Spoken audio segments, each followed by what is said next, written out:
जय माता दी दोस्तों, स्वागत है आपका मेरे YouTube चैनल राजलक्ष्मी में। माता महालक्ष्मी का व्रत 16 दिनों का होता है, लेकिन आजकल समय की कमी के चलते ज़्यादातर लोग इसे एक दिन में ही पूर्ण करते हैं। क्योंकि यह व्रत 16 दिनों का होता है, इसलिए इसमें 16 बार या 16 कहानियाँ होती हैं।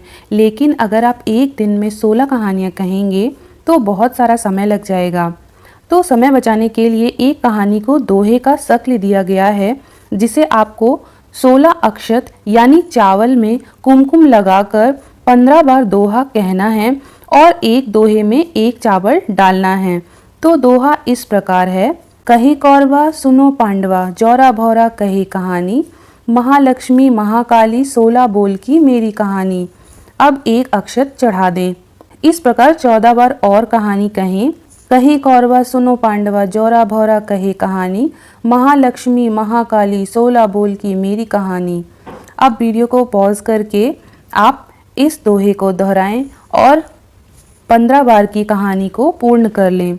अब मैं कहानी कहती हूँ।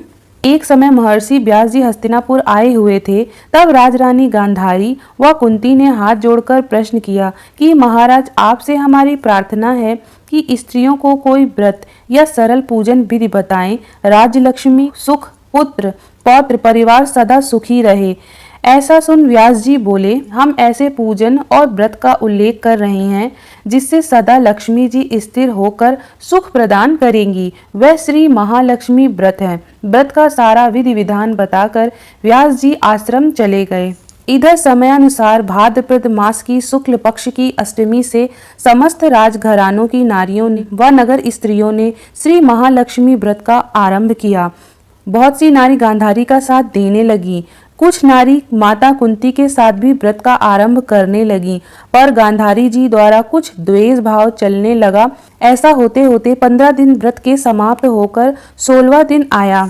उस दिन प्रातः काल से नगर नारियों ने उत्सव मनाना आरंभ कर दिया और समस्त नर नारी राजमहल में गांधारी जी के यहाँ उपस्थित हो तरह तरह से महालक्ष्मी जी के मंडप व माटी से हाथी बनाने सजाने व बड़ी तैयारियां होने लगी।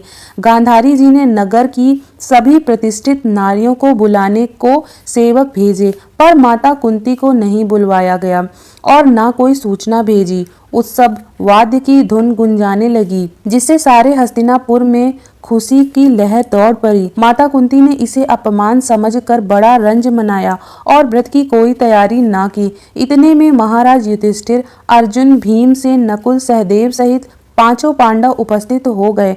तब अपनी माता को गंभीर देख अर्जुन ने प्रार्थना की, माता, आप इतनी दुखी क्यों हो? क्या हम भी आपके दुख का कारण समझ सकते हैं और दुख दूर करने में भी सहायता कर सकते हैं? आप बताएं। तब माता कुंती ने कहा, बेटा, जाति अपमान से बढ़कर कोई दुख नहीं है।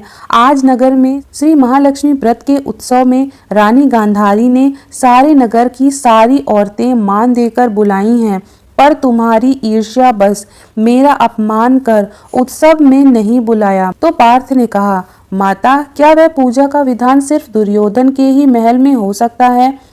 आप अपने घर में नहीं कर सकती? तब कुंती ने कहा, बेटा, कर सकती हूँ, पर वह साज सामान इतनी जल्दी तैयार नहीं हो सकता, क्योंकि गांधारी के 100 पुत्रों ने माटी का विशाल हाथी तैयार करके पूजन का साज सजाया है। वह ऐसा विधान तुमसे ना बन सकेगा और उनके उत्सव की तैयारी आज दिन भर से हो रही है। तब पार्थ ने कहा, माता, आप पूजन की तैयारी कर नगर में बुलावा फिरावे। मैं ऐसा हाथी पूजन को बुला रहा हूँ जो आज तक हस्तिनापुर वासियों ने नहीं देखा ना पूजन किया है। मैं आज ही इंद्रलोक से इंद्र का हाथी ऐरावत, जो पूजनीय है, उसे बुलाकर तुम्हारी पूजा में उपस्थित करा दूंगा। आप अपनी तैयारी करें। इधर माता कुंती ने सारे नगर में ढिंढोरा पिटवा दिया और पूजा की विशाल तैयारी होने लगी। तब अर्जुन ने सुरपति को ऐरावत भेजने का पत्र लिखा और एक दिव्य बाण में बींध कर धनुष पर रख कर देवलोक इंद्र की सभा में फेंका। इंद्र ने बाण से निकालकर पत्र खोला और पढ़ा तो आश्चर्य से अर्जुन को लिखा कि पांडु कुमार ऐरावत भेज तो दूंगा, पर वह इतने जल्दी स्वर्ग से कैसे उतर सकता है? तुम इसका उत्तर शीघ्र ही लिखो। पत्र पाकर अर्जुन ने पत्र में बाणों का रास्ता बना के हाथी उतारने की प्रार्थना लिख पत्र वापस कर दिया। इंद्र ने मातली सारथी को आज्ञा दी कि हाथी को पूर्ण रूप से सजाकर हस्तिनापुर में उतारने का प्रबंध करो। इधर सारे नगर में धूम हुई कि कुंती माता के घर सजीव इंद्र का ऐरावत बाणों के रास्ते से स्वर्ग से उतरकर पूजा जाएगा। सारे नगर के नर नारी बालक और वृद्धों की भीड़ ऐरावत को देखने एकत्र होने लगी। गांधारी के राजमहल में भी इस बात की चर्चा की बड़ी चहल पहल मच गई।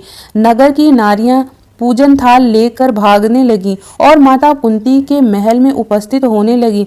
देखते देखते सारा महल पूजा करने वाली नारियों से ठसाठस भर गया। सारे नगरवासी ऐरावत के दर्शनों को गली सड़क महल अटारियों पर एकत्रित हो गए।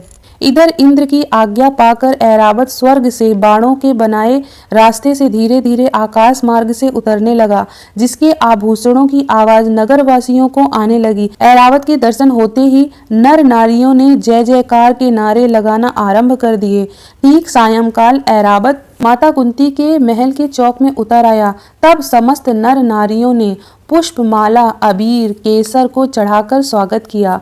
महाराज धौम्य पुरोहित द्वारा ऐरावत पर महालक्ष्मी जी की मूर्ति स्थापित करके वेद मंत्रों द्वारा पूजन किया गया। फिर तरह तरह के मेवा पकवान लेकर ऐरावत को खिलाए गए।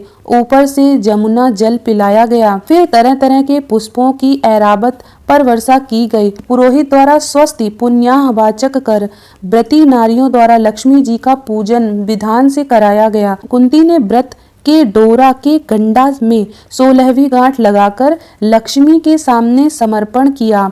ब्राह्मणों को पकवान मेवा मिठाई देकर भोजन की व्यवस्था की गई। तब वस्त्र द्रव्य सुवर्ण अन्न आभूषण देकर ब्राह्मणों को संतुष्ट किया। तत्पश्चात सभी व्रती नर नारियों ने श्री महालक्ष्मी जी की दीप जलाकर प्रेम से संपूर्ण पूजन कर आरती आरंभ की। इसी प्रकार से महालक्ष्मी जी की कथा समाप्त होती है। बोलो महालक्ष्मी जी की जय। पूजा कैसे करनी है उसकी संपूर्ण जानकारी की वीडियो आपको डिस्क्रिप्शन बॉक्स पर मिल जाएगी और माता महालक्ष्मी के मंत्रों के 7 माले उसकी भी लिंक आपको डिस्क्रिप्शन बॉक्स पर मिल जाएगी। आगामी व्रत त्योहार और कथा के लिए राजलक्ष्मी चैनल को सब्सक्राइब करना ना भूलें और बेल आइकन जरूर दबा दें ताकि आपको आगे आने वाले नोटिफिकेशंस मिल सकें। और वीडियो पसंद आए तो उसे लाइक करें और कमेंट करें। धन्यवाद।